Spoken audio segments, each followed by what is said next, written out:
tengah hutan Kalimantan yang misterius, terdapat sebuah senjata yang mampu membungkam kebisingan perang dan melumpuhkan musuh dengan satu tiupan. Sumpit Dayak dengan racun mematikan dan akurasi luar biasa, bukan hanya alat berburu, tetapi juga senjata yang mengubah jalannya sejarah melawan penjajah. Ditemukan rahasia di balik sumpit ini. Bagaimana sebuah alat sederhana menjadi simbol kekuatan dan kecerdikan suku Dayak, menantang teknologi modern dengan cara yang tak terduga. Halo jantan dan betina, di tengah lebatnya hutan Kalimantan, suku Dayak menciptakan sumpit, senjata tradisional yang dikenal karena keefektivitasannya dalam berburu dan berperang. Katanya, sumpit ini bukan hanya alat sederhana, melainkan sebuah simbol dari kecerdikan dan keberanian suku Dayak yang diwariskan secara turun-temurun. Terdiri dari batang kayu yang panjang dengan lubang kecil di tengahnya. Sumpit mampu menembakkan damak yang sering kali dilumuri racun mematikan. Pada masa penjajahan Belanda, sumpit menjadi senjata andalan prajurit Dayak. Meskipun Belanda menggunakan senapang canggih, mereka takut dengan sumpit yang bisa menembak secara senyap hingga jarak 200 meter. Racun dari getah pohon ipuh atau iren yang dilumuri pada damak bisa melumpuhkan dan membunuh musuh dalam hitungan menit, menjadikan sumpit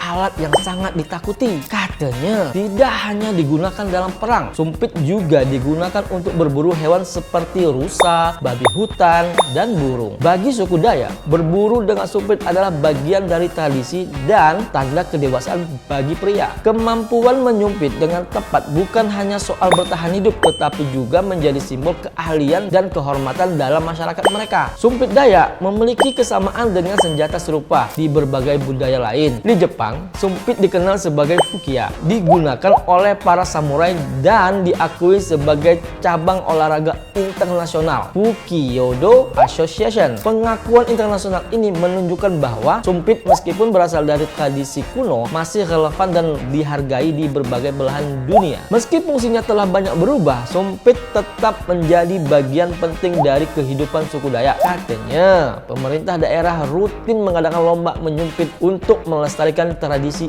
ini. Dalam lomba ini, peserta menunjukkan keahlian mereka dalam menembak sasaran dengan akurasi yang tinggi, menjadikan sumpit sebagai simbol identitas budaya yang masih hidup. Dengan segala keunikan dan sejarahnya yang panjang, sumpit tetap bertahan sebagai warisan budaya yang kaya akan nilai-nilai tradisional. Di tengah arus modernisasi, sumpit menjadi simbol dari identitas dan keberanian suku Dayak, sekaligus pengingat akan kekayaan budaya Indonesia yang tak ternilai harganya. Begitulah informasi yang tim katanya dapatkan. Kalau jantan dan betina ada informasi yang lebih lengkap, silakan komen di bawah. Kata siapa? Katanya.